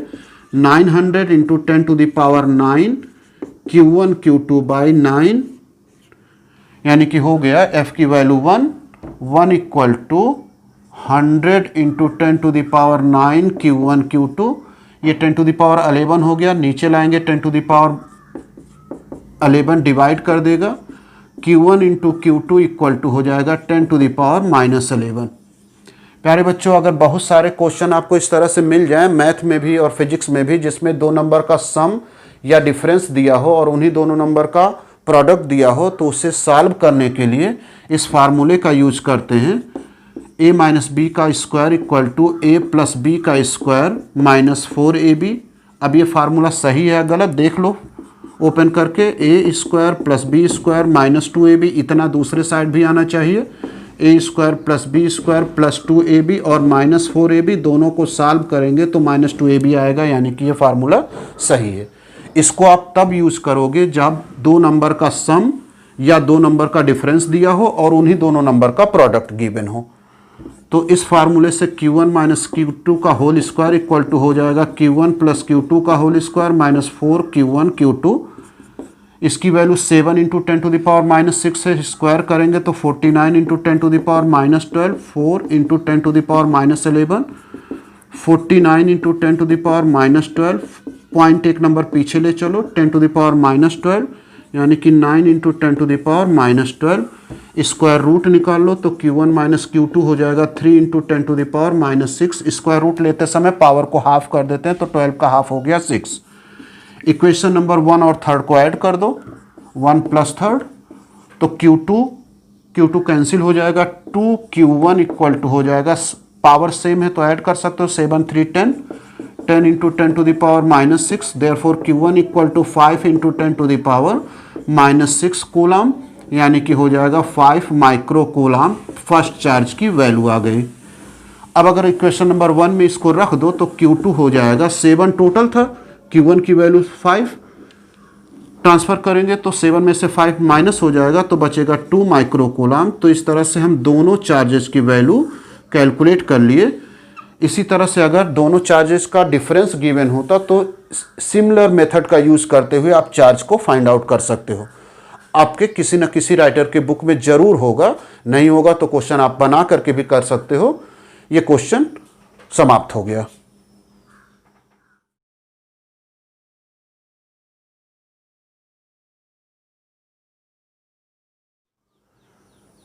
प्यारे बच्चों, एक और क्वेश्चन, ये क्वेश्चन बेस्ड है कूलम्ब्स लॉ के वेक्टर फॉर्म पर। पूछ रहा है कि 2 चार्जेज हैं हम लोगों के पास, पहले चार्ज का जो पोजीशन वेक्टर है वो है 1 3 2, दूसरे चार्ज का पोजीशन वेक्टर है 3 5 1। तो आपको F21 वेक्टर और F12 वेक्टर कैलकुलेट करना है। ये पता होगा आपको कि जो फोर्स ऑफ अट्रैक्शन या फोर्स ऑफ रिपल्सन होता है वो दोनों चार्जेस के सेंटर्स को मिलाने वाले लाइन के ही दिशा में काम करता है। तो दूसरे चार्ज पर जो बल होगा पहले के कारण वो लिखा जाएगा F21, पहले चार्ज पर जो बल होगा वो हो जाएगा दूसरे के कारण F12। दोनों चार्जेस वैल्यू में इक्वल होते हैं, डायरेक्शन में सेम होते हैं, तो दोनों में से किसी एक को हम लोग कैलकुलेट करेंगे। अगर आपको F21 कैलकुलेट करना है फोर्स 2 पर A के कारण, तो डिस्टेंस इधर से मेजर करेंगे R12 वेक्टर, और अगर F12 कैलकुलेट करना है 1 पर फोर्स दूसरे के कारण, तो जो डिस्टेंस वेक्टर होगा वो हम लोग कैलकुलेट करेंगे R21, जिसका मैग्नीट्यूड तो सेम होगा लेकिन डायरेक्शन अपोजिट होगा। वेक्टर कैसे कैलकुलेट करते पूरा डिटेल कूलम्ब्स लॉ में हम समझा दिए हैं। अगर आप कूलम्ब्स लॉ में डाउट रख रहे हो तो इसी के लास्ट में कूलम्ब्स लॉ का आइकन आएगा, केवल आप प्रेस कर दोगे तो कूलम्ब्स लॉ आप देख सकते हो, समझ सकते हो। तो समझने के बाद देख लेना इसे, ठीक।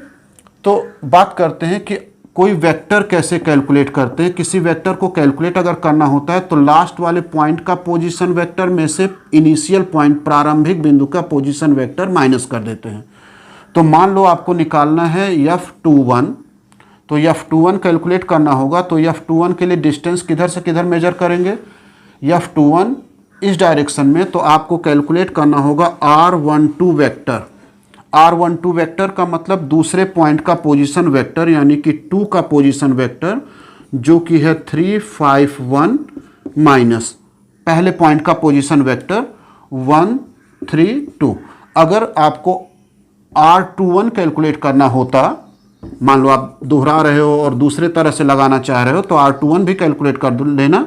पहले 1 का पोजीशन वेक्टर लिखना माइनस 2 का पोजीशन वेक्टर लास्ट पॉइंट का माइनस इनिशियल पॉइंट का प्रारंभिक बिंदु का, अंतिम बिंदु के पोजीशन वेक्टर में से प्रारंभिक बिंदु का पोजीशन वेक्टर माइनस कर देंगे।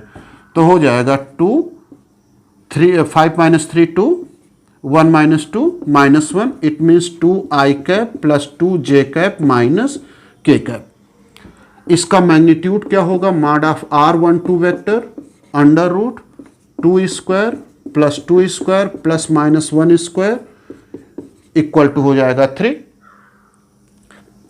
यूनिट वेक्टर की भी जरूरत पड़ती है, तो unit vector equal to R12 vector divided by mod of यानी कि मैग्नीट्यूड, तो हो जाएगा 2i cap plus 2j cap minus k cap divided by 3।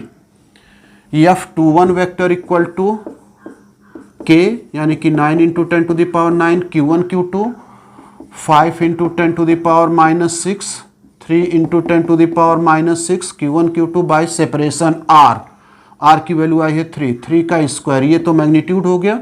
किस डायरेक्शन में F21 लग रहा था? F21 इस डायरेक्शन में लग रहा है R12 के डायरेक्शन में, तो जिस डायरेक्शन में लग रहा है उस डायरेक्शन का यूनिट वेक्टर इकाई सदिश जिसकी वैल्यू निकल चुकी है, इसे सॉल्व करते हैं। 3 का स्क्वायर 9, 9 से 9 कैंसिल, 15 हो गया, 10 टू द पावर माइनस 12 और 9, 10 टू द पावर बचा -3 और R12 कैप की वैल्यू आई है 2i cap plus 2j cap minus k cap divided by 3 से ये 15 कैंसिल हो जाएगा, 5 into 10 to the power -3, 2i cap plus 2j cap minus k cap newton. ये हो गया F21 वेक्टर। अब अगर हमको F12 वेक्टर निकालना है तो प्रोसीजर यही है, इसी मेथड से कैलकुलेट करेंगे। लेकिन फ़ायदा क्या है, जब हम ये जानते हैं कि F12 वेक्टर F21 वेक्टर का इक्वल होता है लेकिन अपोजिट होता है, तो माइनस हो जाएगा 5 into 10 to the power -3, 2i cap plus 2j cap minus k cap newton. इस तरह से वेक्टर फॉर्म पर भी आधारित एक क्वेश्चन हम लोग सॉल्व कर लिए। CBSE और UP बोर्ड में तो बहुत बार आया हुआ इस तरह का क्वेश्चन, इसे करके देख लो एक बार। हम यहाँ पर कैलकुलेट करें F21, आप लोग कैलकुलेट करके F12 कैलकुलेट करके उसका अपोजिट कर लेना, देखना क्या सिमिलर आ रहा है या नहीं आ रहा है। प्यारे बच्चों, एक छोटा सा क्वेश्चन देखते हैं जिसे इजीली सॉल्व कर सकते हैं हम लोग। इसका साइड A है, तो ये जो एक ट्रायंगल बन रहा है ये इक्विलैटरल ट्रायंगल होता है, तो साइड इसका भी A होगा, ये भी A होगा। अच्छा, अगर हम प्लस Q जो A पर प्लेस्ड है और माइनस Q जिस पर आपको फोर्स कैलकुलेट करना है, टोटल फोर्स निकालना चाहें इन दोनों के बीच का, तो फोर्स की वैल्यू होगी K Q into Q square by A square. दिमाग में रखना Q square by A square. इसका भी हो जाएगा Q into Q square by A square. यानी कि जो भी फोर्स लगेगा वो सब फोर्स सेम होगा, डायरेक्शन अलग अलग हो सकता है। A के कारण जो डायरेक्शन होगा फोर्स का वो अट्रैक्शन होगा, B के कारण भी अट्रैक्शन होगा, C के कारण भी अट्रैक्शन होगा, D के कारण भी अट्रैक्शन होगा, E के कारण भी अट्रैक्शन होगा। तो अगर आप देखो तो मैग्नीट्यूड तो इक्वल ही है, ये फोर्स इस फोर्स को कैंसिल करेगा, ये इसको कैंसिल करेगा, केवल इस -Q पर एक ही फोर्स लग रहा होगा FC के कारण। तो total force at -Q equal to FC ही होगा, which is equal to 1/4 pi epsilon naught, या K आप लिखते हो Q into Q by separation A 1/4 pi epsilon naught Q square by A square. और इसका डायरेक्शन क्या होगा? डायरेक्शन होगा O अगर सेंटर है O से C के डायरेक्शन में, O से C की दिशा में। अच्छा बच्चों, अगर इसी क्वेश्चन में यहां पर भी चार्ज होता तो ये माइनस प्लस इसको अट्रैक्ट करता, सारे फोर्सेस की वैल्यू सेम है, तो यहां पर जो फोर्स है वो इसको कैंसिल कर देता। यानी कि हम कहते हैं अगर 6 कॉर्नर्स पर इक्वल चार्जेस प्लेस्ड होंगे तो यहां पर टोटल फोर्स बिना कैलकुलेशन के हम बता सकते हैं 0 होगा। फिलहाल 5 अगर है तो ये फोर्स होगा इस पर। इसी तरह का जरा स्क्वायर के सेंटर पर चलो कैलकुलेट करते हैं। 10 सेंटीमीटर का साइड है, तो आप जानते हो कि ये जो डायगोनल होता है BD AC, ये साइड अंडर रूट 2 सेंटीमीटर हो जाएगा। अगर ये मीटर होगा तो मीटर लिख देंगे। और OD OC OB ओ ए, ये हाफ हो जाएगा यानी कि 5√2 सेंटीमीटर। ये डिस्टेंस सब सेम होगा। फोर्सेस की वैल्यूज क्या होंगी? -5 माइक्रो और 1 माइक्रो के बीच में जो फोर्स लगेगा उसकी वैल्यू होगी के, -5 का 5 रखेंगे, 5 इंटू 1 माइक्रो यानी कि 5 इंटू 1 माइक्रो, माइक्रो लिख दिया आपको समझाने के लिए, k/r² जो कि होगा 5√2²। इसका डायरेक्शन क्या होगा आपको कैलकुलेट नहीं करना, बस ऐसे लिख दिए। माइनस प्लस के बीच में अट्रैक्शन होगा तो इसका डायरेक्शन हो जाएगा इसमें, इस साइड में, डी के साइड में। अगर इन दोनों को देखो तो -5 सिमिलर इसी के तरह है, 1 यही है, तो जो फोर्स के मैग्नीट्यूड वैल्यू ये होगी उधर वैल्यू यहां भी वही होगी, बस इधर फोर्स ऑफ अट्रैक्शन इधर काम करेगा। तो जो बी के कारण फोर्स ओ पर लगेगा वही डी के कारण फोर्स लगेगा, अपोजिट है इसलिए एक दूसरे को कैंसिल कर देगा। इसी तरह से इन दोनों के बीच में जो फोर्स होगा वही फोर्स इन दोनों के बीच में होगा, लेकिन ये प्लस है, ये प्लस है, तो ये रिपेल करेगा एफ सी, ये प्लस है, ये प्लस से रिपेल करेगा एफ ए, दोनों एक दूसरे के इक्वल है, अपोजिट है, कैंसिल कर देंगे। तो यहां पर बिना कैलकुलेट किए ही हम लोग बता सकते हैं कि नेट फोर्स हो जाएगा 0। तो ये दो छोटे छोटे क्वेश्चन थे जिसका वैल्यू हम लोग बहुत ज्यादा कैलकुलेशन पर नहीं, समझ करके ही कर सकते हैं। प्यारे बच्चों, एक क्वेश्चन और कह रहा है इस सिस्टम के सेंटर पर कितना चार्ज रखें जिससे ये सिस्टम इक्विलिब्रियम में हो, बैलेंस हो, संतुलित हो। तो फिर सिस्टम की बात आ रही, तो प्रत्येक चार्ज के ऊपर लगने वाला नेट फोर्स 0 होना चाहिए। ठीक, तो किसी एक चार्ज को कंसीडर करो क्योंकि सभी इक्वल हैं और इक्वल डिस्टेंस पर हैं। मान लो हम ए पॉइंट को कंसीडर कर रहे हैं, तो ए पॉइंट पर कुल कितने फोर्स लग रहे हैं? डी के कारण फोर्स लग रहा है, फोर्स ऑफ रिपल्सन होगा मिलाने वाली लाइन के ही दिशा में, एफ डी लिख दिया। ये प्लस इस प्लस को रिपेल करेगा, एफ बी, ये इसको रिपेल करेगा मिलाने वाली लाइन के अलांग, एफ सी। तो यहां पर कुल इतने फोर्स लग रहे हैं अभी तक फिलहाल। इन फोर्सेस का चलो रिजल्टेंट कैलकुलेट करते हैं। एफ डी कितना होगा, एफ बी कितना होगा, एफ सी कितना होगा? तो एफ बी, बी के कारण के Q²/A², उसी तरह से एफ डी भी हो जाएगा क्योंकि डिस्टेंस ए ही है, Q into Q, same value आएगी। एफ सी आप जानते हो कि डायगोनल जो होता है उसका लेंथ होता है साइड √2, साइड में √2 का गुणा कर देंगे तो ये डायगोनल मिल जाएगा, या पाइथागोरस थ्योरम से निकाल सकते हो। तो हो जाएगा के Q² साइड √2 का स्क्वायर मीन्स हो गया के Q²/2A²। ये हो गया एफ सी की वैल्यू। बी पर ए पर टोटल कितना होगा ये निकालने के लिए सबसे पहले एफ डी और एफ बी का रिजल्टेंट कैलकुलेट करो। एफ डी और एफ बी के बीच में 90 डिग्री का एंगल है, तो resultant of F D and F B, तो दो वेक्टर के सम करने का formula F D square plus F B square plus 2 F D F B cos 90, cos 90 0 हो जाएगा, तो ये पूरा टर्म 0 हो जाएगा। बचेगा F D square plus F B square, और एफ डी और एफ बी दोनों इक्वल है, तो हम लोग लिख सकते हैं F D square plus F D square, मतलब एफ डी √2, एफ डी की वैल्यू हो गई के Q²/A² √2 एफ डैश। ये जो एफ डैश होगा वो किधर लगेगा? अगर दोनों वेक्टर इक्वल हैं तो दोनों का बाइसेक्ट करता हुआ लगेगा, तो दोनों की वैल्यू इक्वल है एफ डी एफ बी की, तो ये इनको बीचों बीच होकर के जाएगा, यानी कि 45 पर होकर के जाएगा, इसी डायरेक्शन में एफ डैश भी लगेगा। तो ये खत्म हो गया, ये खत्म हो गया, इन दोनों का टोटल एफ डैश हो गया। अब Q जो ए पर रखा है उस पर टोटल फोर्स कितना लग रहा है? F at A equal to F dash plus F C, क्योंकि दोनों एक ही डायरेक्शन में है। एफ डैश की वैल्यू आई है K Q square by A square under root two. F C की वैल्यू है K Q square by 2a square, common कर लो, बाई ए स्क्वायर, बचेगा अंडर रूट 2 प्लस 1/2। अच्छा, ए पर फोर्स लग रहा है रिजल्टेंट इस डायरेक्शन में, तो ये बैलेंस नहीं रहेगा, ये तो मूव करने लगेगा।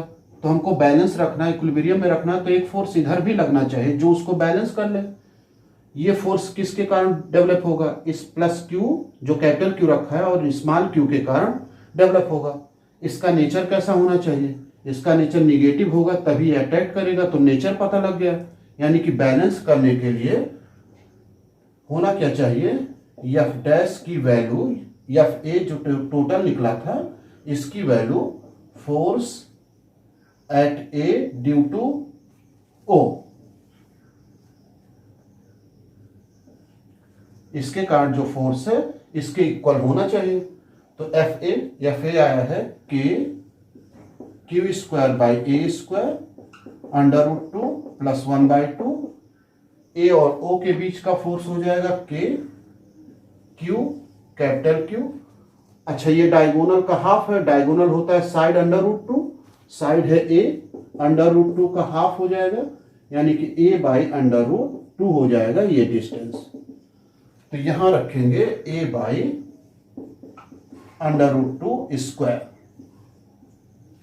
सॉल्व कर लो, ए क्यू कैंसिल, तो small Q by A square under root 2 plus half Q, ये 2 हो जाएगा, ऊपर चला जाएगा, ए स्क्वायर कैंसिल, इसलिए क्यू हो जाएगा under root 2 plus 1/2 small Q by 2।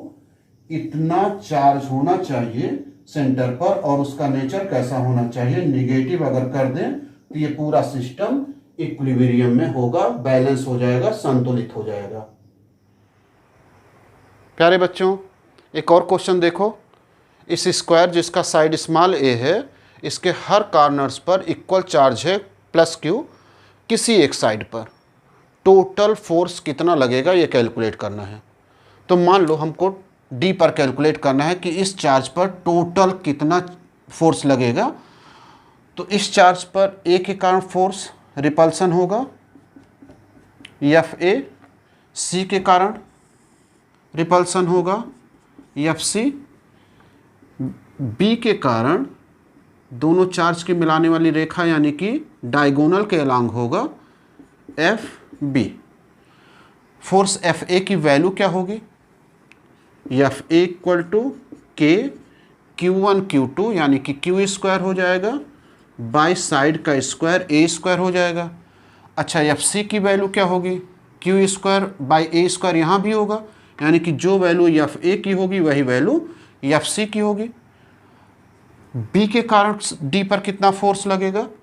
F B के क्यू इंटू क्यू स्क्वायर फिर से, लेकिन ये डायगोनल जो होता है ना वो साइड का अंडर रूट 2 होता है, जैसा बता दिए थे।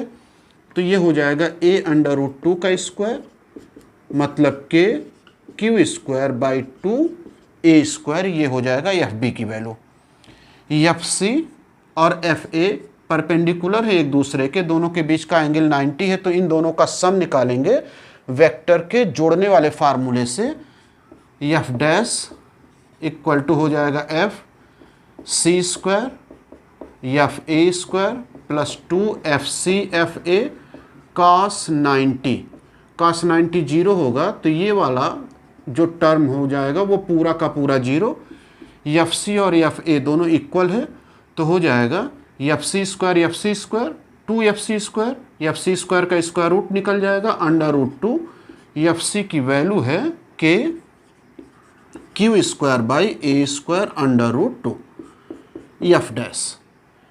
अब इस एफ डैश का डायरेक्शन क्या होगा? अगर वेक्टर इक्वल है तो जो रिजल्टेंट आता है उसका वो दोनों को बाइसेक्ट करता है, तो 90 का बाइसेक्टर होगा 45 पर, डायगोनल भी 45 होता है, तो इसी डायरेक्शन में एफ डैश भी काम करेगा। तो एफ ए हम लोग और एफ सी इन दोनों को जोड़ चुके हैं, इन दोनों का एडिशन हो गया एफ डैश। अब डी पर केवल दो फोर्सेस लग रहे हैं, एफ बी और एफ डैश, दोनों एक ही डायरेक्शन में हैं, इसलिए डी पर नेट फोर्स जो हो जाएगा वो दोनों का सम हो जाएगा, चूंकि डायरेक्शन एक ही है। तो F dash K Q square √2/a² plus F B की वैल्यू है के Q²/2a², एलसीएम ले लो, 2a², 2k Q² √2 k Q², k Q² common है, डिवाइडेड बाई a² इंटू 2, तो बचा क्या 2 √2 प्लस 1, ये टोटल फोर्स हो जाएगा किसी भी कॉर्नर्स पर। ये तो हम लोग केवल डी पर निकाले हैं, आप ऐसे ही ए पर भी कैलकुलेट कर सकते हो, बी पर भी कैलकुलेट कर सकते हो, या सी पर भी कैलकुलेट कर सकते हो। प्यारे बच्चों, एक और क्वेश्चन, इक्विलेटरल ट्रायंगल है जिसका साइड है एल, स्मॉल एल, इसके साइड पर +q -q चार्ज है, इसके सेंट्रॉइड पर केंद्रक पर एक कैपिटल Q चार्ज है, जिस पर फोर्स टोटल निकालना है कि टोटल फोर्स नेट फोर्स क्या होगा। तो क्या क्या फोर्स इस +q पर, कैपिटल Q पर लग सकता है, प्लस स्मॉल q इस +q को रिपेल कर सकता है मिलाने वाली रेखा के ही दिशा में, एफ ए लिख दिए, ये +q इस +q को रिपेल कर सकता है, एफ बी लिख दिया गया, लेकिन ये माइनस है तो प्लस को अपनी ओर अट्रैक्ट करेगा, ये हो जाएगा एफ सी। ये तो डायरेक्शन हो गया फोर्स का। बच्चों आप जानते हो कि डायरेक्शन के साथ साथ मैग्नीट्यूड निकालेंगे, मैग्नीट्यूड में आर की जरूरत पड़ती है, डिस्टेंस, तो ए से ओ का जो डिस्टेंस होगा वही बी से ओ का होगा, वही ओ से सी का होगा। तो ये डिस्टेंस मेजर करने के लिए आप जानते हो कि इक्विलेटरल ट्रायंगल का हर साइड 60 का होता है, ये ट्रायंगल का जो एंगल होगा वो बाइसेक्ट करता है, तो 30 डिग्री हमको इसका हाइपोटेनस कैलकुलेट करना है। तो इस ट्रायंगल में हम cos 30 ले रहे हैं, cos 30 इक्वल टू AD, जिसकी वैल्यू हो जाएगी L/2 बाई AO, cos 30 की वैल्यू होती है √3/2 L/2 OA, 2 से 2 कैंसिल, देयरफॉर OA की वैल्यू हो जाएगी L/√3, यही वैल्यू OB की भी होगी और यही वैल्यू OC की भी होगी। तो तीनों साइड का OC फ्रेम से बाहर निकल गया, यहाँ पर लिख दे रहे हैं OA, OB, OC, इन सब की वैल्यू हो जाएगी L/√3। अब चलो मैग्नीट्यूड निकालते हैं, एफ ए के QQ by distance square AO का स्क्वायर, मतलब L²/3, √3 का स्क्वायर करेंगे तो हो जाएगा L²/3, 3 ऊपर चला जाएगा तो 3KQ capital Q by L², direction तो दिया ही है, एफ बी के QQ बाई डिस्टेंस भी वही है तो वैल्यू भी वही आएगी, यानी कि कह सकते हो यही वैल्यू एफ बी की भी मिलेगी। तो एफ ए और एफ बी इक्वल हो गया, इक्वल अगर हो गया तो इसका जो रिजल्टेंट होगा वो पूरे एंगल को बाइसेक्ट करेगा। ये पूरा एंगल 120 डिग्री का होता है, ये 30, ये 90, ये 60, तो ये भी 60 होगा, उसी तरह से इधर से भी 60 निकालेंगे तो टोटल ये 120 अंश 120 आएगा। तो इन दोनों का रिजल्टेंट 60 पर ही काम करेगा, यानी कि इसी डायरेक्शन में काम करेगा एफ डैश। तो एफ ए और एफ बी का रिजल्टेंट फार्मूला लगा लो, fa² plus fb² plus 2 fa/fb cos 120 degree. cos 120 की वैल्यू होती है -1/2, तो हो जाएगा fa² और fb² की वैल्यू fa² की वैल्यू के इक्वल है, fa² 2 fa -1/2, ये कैंसिल हो जाएगा और माइनस fa², एक fa² से कैंसिल हो जाएगा तो बचेगा केवल fa। तो fa और fb का जो रिजल्टेंट f' था वो fa के इक्वल आया, यानी कि 3QQ capital Q by L² के। अब एफ सी की वैल्यू हो जाएगी Q, capital Q small Q, distance भी वही होगा, तो आप कह सकते हो कि एफ सी की भी वैल्यू वही आएगी जो एफ बी और एफ ए की वैल्यू आई है। अब सी का डायरेक्शन और एफ डैश का डायरेक्शन दोनों एक ही है, इसलिए रिजल्टेंट जो फोर्स आएगा कैपिटल क्यू पर वो नेट फोर्स दोनों के सम के इक्वल हो जाएगा एफ सी, और एफ डैश की value 3 Q capital Q by L square plus F C की value 3 Q capital Q by L square. Common ले लो, दोनों तो सिमिलर ही दिखाई दे रहे हैं, इसलिए हो जाएगा 6 Q capital Q by L square. और किस डायरेक्शन में काम करेगा ये? ओ से सी के डायरेक्शन में ये रिजल्टेंट फोर्स काम करेगा। तो प्यारे बच्चों, बहुत सारे क्वेश्चंस हम लोगों ने अटेम्प्ट कर लिए हैं।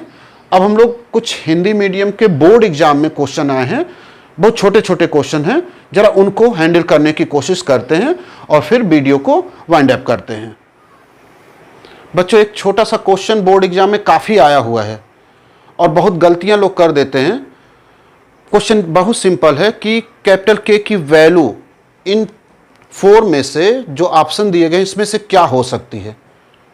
कोई भी मीडियम हो, मीडियम का नाम नहीं दिया है, कह रहा कैपिटल के की वैल्यू क्या हो सकती है। तो बच्चों, जो कैपिटल के है यानी कि डाइलेक्ट्रिक कांस्टेंट, वो एक पॉजिटिव क्वांटिटी होती है, तो वो निगेटिव नहीं होगा, वो जीरो नहीं होगा, वो हमेशा 1 से ज़्यादा होता है। वायु के लिए 1.0005 होता है, रफली 1 होता है। फ्री स्पेस निर्वात के लिए भी 1 होता है। और अगर कोई धातु है उसके लिए के की वैल्यू इनफाइनाइट होती है, और कोई डाइलेक्ट्रिक है तो उसकी वैल्यू जो होती है 1 और इनफाइनाइट के बीच में होती है। यानी कि जो के की वैल्यू होती है वो निगेटिव नहीं हो सकती, जीरो नहीं हो सकती, 1 से कम नहीं हो सकती। तो के की जो वैल्यू होगी इन जो 4 ऑप्शन दिए गए उसमें से सही क्या होगा? 6 होगा। ठीक, अच्छा, 6 की जगह पर कुछ भी वैल्यू हो सकती थी, बस क्या क्या नहीं हो सकता? के की वैल्यू निगेटिव नहीं हो सकता, जीरो नहीं हो सकता, 1 से कम नहीं हो सकता। तो ये क्वेश्चन बोर्ड में काफ़ी आया हुआ है। बच्चों, अगर के की वैल्यू का डिटेल जानना हो तो मेरे वीडियो में है, सब कुछ है, आप के बारे में पढ़ सकते हो वहाँ पर कूलॉम्स लॉ में। और उससे पहले वाले वीडियो चार्ज के कॉन्सेप्ट में भी कुछ ना कुछ हम इसके बारे में हिंट जरूर दिए हुए हैं। बच्चों, एक क्वेश्चन बोर्ड में अक्सर और आता है कि 2 चार्जेज हैं, इसको r डिस्टेंस पर पहले एयर में रखे, फिर एक मीडियम में रख दिया गया, उनके बीच के फोर्स में रेशियो ज्ञात करो।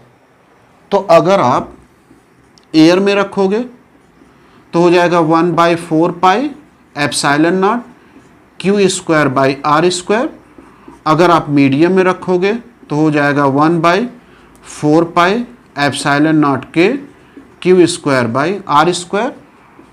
F M by F air equal to 1/4 pi epsilon naught के Q square by are square divided by 1/4 pi epsilon naught Q square by are square. Q square by are square cancel, यहाँ पर 1/4 pi epsilon naught के into 4 pi epsilon not by 1, ये cancel, 1/k। यानी कि medium में जो force आएगा वो एयर के फोर्स का हमेशा 1/k हो जाता है। ये एक छोटा सा क्वेश्चन आया हुआ है। प्यारे बच्चों, आपको बहुत सारे क्वेश्चन इस वीडियो में हमने समाहित किए हैं। उम्मीद करेंगे कि आपको क्वेश्चन समझ में आए होंगे।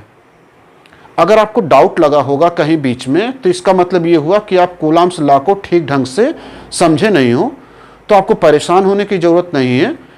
इसी वीडियो के लास्ट में कूलॉम्स लॉ का आइकन आएगा, तो उसे प्रेस कर देना, आप कूलॉम्स लॉ देख सकते हो बड़े आराम से।